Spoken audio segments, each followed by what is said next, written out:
Hello students, good morning. Today's section, grade 9, what is democracy, why democracy, political science, chapter 1, part 1 video. Let's begin. Democracy. Democracy is a form of government in which the rulers are elected by the people. One chief factor common to all democracies is that the government is chosen by the people. It also helps students to democrate between democratic and non-democratic government. Here it says that in the form of non-democratic government, we can take an example of Myanmar, where the rulers were not elected by the people. Those who were in the charge of the army of the country took over as a rulers, and the people had no say in this decision. So dictators like Chile are not elected by the people. So they need the democracy in the form of government. It was ruled by the people and elected by the people. This is also applies in monarchy. Next, we can say in the another words a simple definition of democracy. We can write some various questions like, who are the rulers in this definitions? What kind of election constitutes a democratic elections? Who are the people who can elect the rulers or get elected as rulers? Finally, what form of government is a democracy?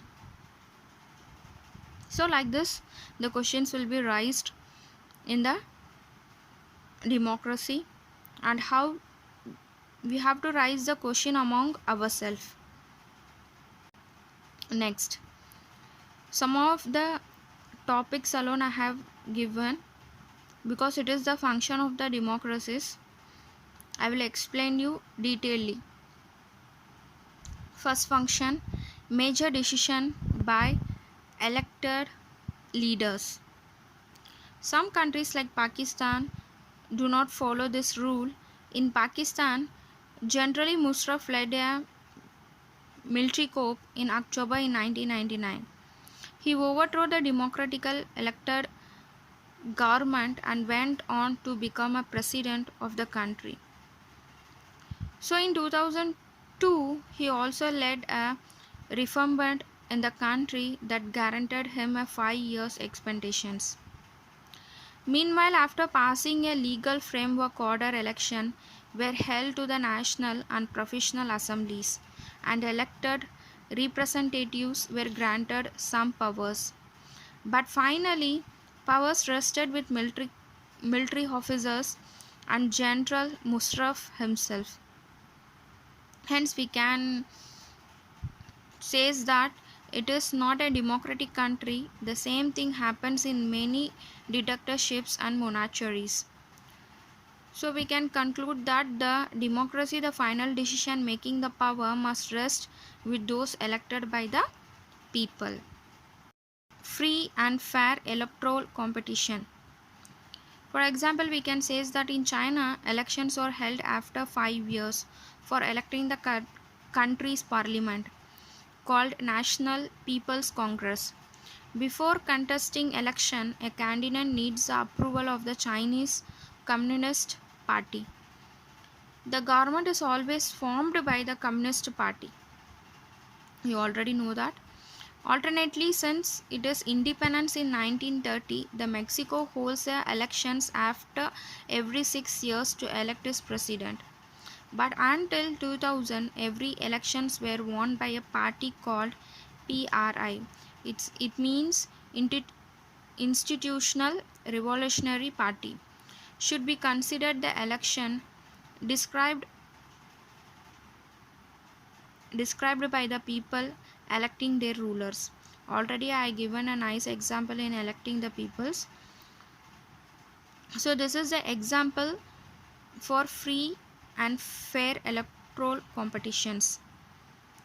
So democracy must be based on the free and fair elections where those currently in power have a fair chance of losing.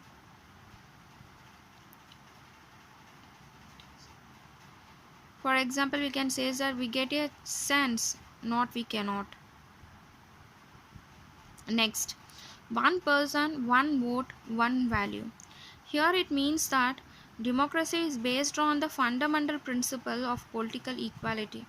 However, there are many instances of denial of equal rights to vote, but until 2015 in Saudi Arabia, women did not have the right to vote.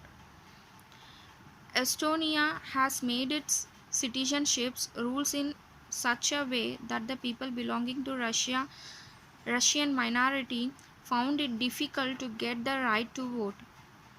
In Fiji, the electoral system is such that the vote of an indigenous is. The Fiji has more value than that has an Indian Fijian. Definitely, it is not a democratic government, but feather of democracy that highlights is that in the democratic, each adult citizens must have one vote, and in turn, each vote must have one value. That's here says it. Next, rule of law and respect for rights. Here it means that, for example, we can take some country of Zimbabwe attained independence from white minority rule in 1980, and from then the country has been ruled by the party that led the freedom struggle. ZANU, its a leader, Robert, ruled the country since independence. Even if elections were held regularly, it was always won by ZANU. The president Robert was popular but also used unfair practices in election. There was a law that limited the right to criticize the president. Televisions and radios were controlled by the government and gave only the ruler party visions. They were independent newspaper, but the government harassed those journalists who went against it, and so on. Not a democratic government. Democratic government rules within limits set by constitutional law and citizen rights. Here we can say that it was formed by the citizen rights, but not a democratic government. But we have to form a democratic government. Next, democracy is a form of government. Rulers elected by people take all the majority decision election offer a choice and fair opportunities to the people to change the current rulers. This choice and opportunity is available to all the people on an equal basis. The exercise of a choice leads to a government limited by basic rules of constitution and citizens. For example, we can say here we can deduce that democracy is a form of government. How we can say that means it was elected by the people. The elections have free and fair opportunities to the people to change the current rulers, and their choices and opportunities to be available in the equal rights, and the exercise of choices where the basic rules like one vote, one person, one vote, and one value. One person, one vote, and one value. That was limited by the basic rules of constitutional and the citizens, which was ruled by law and respect for the rights. I hope you understand, students. If you have any doubt, when the school reopens, we can discuss about these lessons. Thank you, YCEMS learners.